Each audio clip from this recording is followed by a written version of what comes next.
पूरा करता है, पेंडुलम अपना एक चक्कर पूरा कर लेता है। फाइंड एवरेज स्पीड, दो क्वेश्चन आएंगे।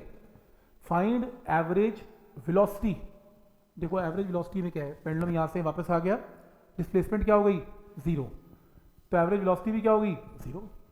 डिस्प्लेसमेंट जीरो तो वेलोसिटी तो वैसे ही जीरो हो गया एवरेज, पर आपसे वो एवरेज स्पीड पूछ रहा है, तो total distance by total time. Total distance कितना है, जाने का a प्लस ए 2a, आने का a प्लस ए 2a, तो टोटल कितना 4a, और पूरे चक्कर का टाइम पीरियड क्या होता है, कैपिटल टी। अब आपको ये आंसर ऑब्जेक्टिव में गिवन नहीं होगा, आपको ये गिवन होगा कि मैक्सिमम स्पीड किसी भी पार्टिकल की v मैक्स है, तो अपना आंसर v मैक्स की फॉर्म में लिखो, तो कोई बात नहीं, कैपिटल टी को लिख लें 2 पाई बाय ओमेगा, ओमेगा ऊपर आ गया, ए ओमेगा क्या होता है, v मैक्स, ये ऑप्शन मार्क कर लेना। तो पॉइंट समझ में आ रहा है कि कैसे कन्वर्ट किया इस क्वेश्चन को। जैसे नेक्स्ट, ये भी बहुत सही क्वेश्चन है, मतलब ऐसे बहुत क्वेश्चन देखने को मिलेंगे आपको किसी भी कंपटीशन में, जिसमें ये गिवन होगा कि एक मास m है जो है SHM में मूव कर रहा है, और उसकी जो पोटेंशियल एनर्जी है वो अल्फा इंटू एक्स की पावर 4 है। ये पोटेंशियल एनर्जी इंस्टेंटेनियस एनर्जी है पोटेंशियल, और तुम्हें ये गिवन है potential is equal to 1/3 times kinetic है। तो बताओ वो कह रहा है कि इस केस में x की वैल्यू कितनी है।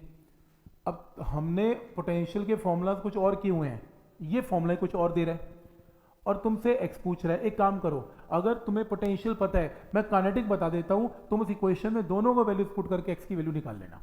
पोटेंशियल की वैल्यू है, एक काम करो, तुम ना x को मैक्सिमम पुट कर दो, एम्पलीट्यूड मैक्सिमम पुट करोगे तो आपकी पोटेंशियल मैक्सिमम आ जाएगी, और मैक्सिमम पोटेंशियल का दूसरा नाम क्या है, टोटल एनर्जी, बताया था। तो जब पोटेंशियल एनर्जी मैक्सिमम हो जाती है उसे टोटल बोलते हैं। तो तुम x की जगह a पुट कर दो तो कौन सी एनर्जी आ गई, टोटल एनर्जी। तो काइनेटिक एनर्जी क्या होगी, टोटल एनर्जी में से पोटेंशियल एनर्जी को माइनस कर दो, टोटल आपके पास है, पोटेंशियल गिवन है, तो ये क्या आ गई, काइनेटिक आ गई। क्या सही तरीका है, x को a पुट करके टोटल निकाल लो, टोटल में से पोटेंशियल माइनस करके काइनेटिक निकाल लो। अब तुम्हें क्वेश्चन में तो गिवन ही है, पोटेंशियल तुम्हें गिवन है, काइनेटिक तुमने निकाल ली, इसे इक्वेट करके निकाल लेना, x की वैल्यू आएगी, ऑप्शन मार्क कर लेना। तो मैं आपको ट्रिक बता रहा हूं, जब ऑब्जेक्टिव क्वेश्चन दिखेंगे तो इस तरीके से आप इस प्रॉब्लम को सॉल्व करेंगे। तो आइडिया समझ में आ रहा है कि क्या लॉजिक है इसका, कैसे इस क्वेश्चन को देखा जाएगा। ये मैंने आपको करवा दिया अभी, M1 V1 M2 V2 वाला सेम क्वेश्चन है, ये रिपीट है। ये क्वेश्चन हो गया। ये देखो, अगर आपको 3 किस्म की SHM की इक्वेशंस गिवन है, ये पहली, ये दूसरी और ये तीसरी, और वो कह रहा है कि इसका एम्पलीट्यूड 2 है, इसका एम्पलीट्यूड 4 है, इसका एम्पलीट्यूड 6 है, रिजल्टेंट एम्पलीट्यूड निकालने क्या होगा, ठीक, रिजल्टेंट एम्पलीट्यूड क्या होगा।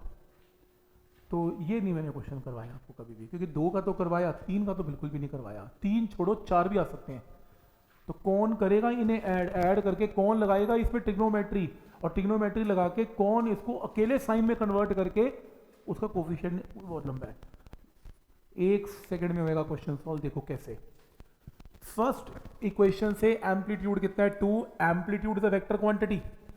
सेकेंड इक्वेशन से एम्पलीट्यूड कितना है 4, इट्स अ वेक्टर क्वांटिटी, और थर्ड से 6।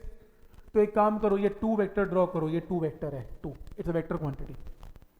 सेकेंड इक्वेशन का एम्पलीट्यूड 4 है, और लेकिन ये फर्स्ट वाले के फेज से π/6 आगे है। इसको फेजर बोलते हैं, फेजर डायग्राम्स, फेजेस बनते हैं। सर्कुलर मोशन में आपका जो डायग्राम है एंटी क्लॉकवाइज चलता है हमेशा, जब भी आपने देखा होगा कंपैरिजन में हमेशा ऐसे चलता है।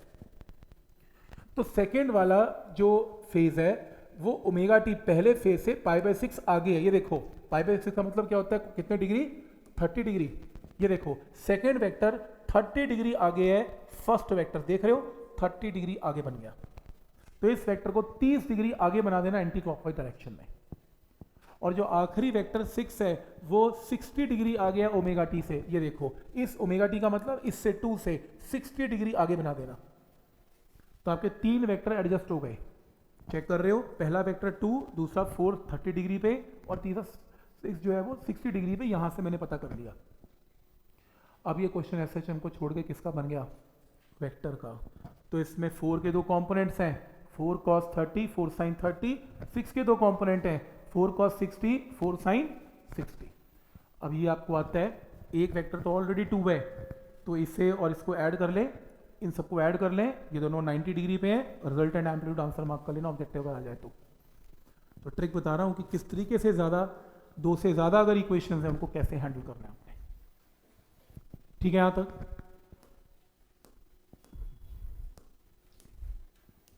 जैसे कई क्वेश्चंस आपको ऐसे मिलेंगे ऑब्जेक्टिव्स के अंदर जिसमें ना एक स्प्रिंग और मास दिया होगा और फिर टाइम पीरियड पूछा होगा, तुमको किया हुआ है तो आता है t is equal to 2/√m/k। Question change कर दिया, क्वेश्चन वाले ने ब्लॉक नहीं दिया, स्फेयर रोल कर रहा है, रोलिंग दे दी। स्प्रिंग खुलता है, स्फेयर रोल करता है, स्प्रिंग बंद होता है, स्फेयर रोल करता है।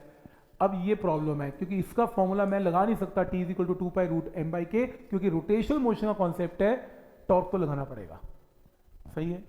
अब इसमें फोर्स भी है, इसमें टॉर्क भी है, तो इसका कोई शॉर्टकट है? बिल्कुल भी शॉर्टकट नहीं है। आज के बाद अगर आपके पास स्प्रिंग के साथ कोई बॉडी रोल करती हुई आ जाए, बहुत कॉम्पिटिशन के क्वेश्चन में कभी स्फेयर देगा, कभी सिलेंडर देगा, कभी डिस्क दे देगा, कुछ भी देता रहेगा, बस एक ही तीर चला देना, क्वेश्चन गलत ही नहीं हो सकता। और कुछ मत करना, रिस्टोरिंग फोर्सेस मत ढूंढना, तुम इंस्टेंटेनियस एनर्जी ढूंढना। जब आपका स्प्रिंग एक्सपैंड हो गया x, तो स्प्रिंग की एनर्जी कितनी है? हाफ की x स्क्वायर, और स्फेयर रोल कर रहा होगा half mv square into 1 + k square by r square. Sphere के लिए ये पुट कर देना 2/5, तो ये 7/5 आ जाएगा और ये आंसर आ गया, ये एनर्जी की वैल्यू आ गई किसी भी इंस्टेंट पर। एक नया तरीका बता रहा हूँ, how to prove a system is in SHM। आज तक सिर्फ रिस्टोरिंग फोर्स से बताया, रिस्टोरिंग टॉर्क से बताया, अब मैं एनर्जी से बता रहा हूँ। लेकिन एनर्जी का कॉन्सेप्ट हर जगह लगता नहीं है, ये लगाना भी मत। एनर्जी का कॉन्सेप्ट स्प्रिंग और रोलिंग में लगाना। टोटल एनर्जी हर वक्त कांस्टेंट रहती है, सबको पता है। तो तुम हर टाइम के साथ इसे क्या कर दो? डिफरेंशिएट। जब तुम एनर्जी को डिफरेंशिएट करोगे टाइम के साथ, उसको जीरो पुट कर देना, क्योंकि किसी भी कांस्टेंट की डिफरेंशिएशन इज जीरो। तो ये तुमने एनर्जी को पुट किया, एनर्जी को पुट करके हाफ के बाहर आ गया, एक्स स्क्वायर की डिफरेंशिएशन 2x है इंटू dx/dt। यहाँ पे 7/10m, इसकी डिफरेंशिएशन क्या है? 2 into velocity of centre of mass into dv/dt, है ना, वो पावर नीचे एक पावर कम। अब मुझे पता है dx/dt क्या होता है? v, और dv/dt क्या होता है? a। v और v 0 से कट गया, आपकी इक्वेशन आ गई, a की वैल्यू x के साथ आ गई, SHM प्रूव हो गया। तो एनर्जी से SHM कैसे आ गया? और फिर तुम अपनी SHM की इक्वेशन लिख लो, इक्वेशन लिख के ओमेगा के साथ कंपेयर कर लो, ओमेगा की इज इक्वल टू 2π/t से आंसर आएगा।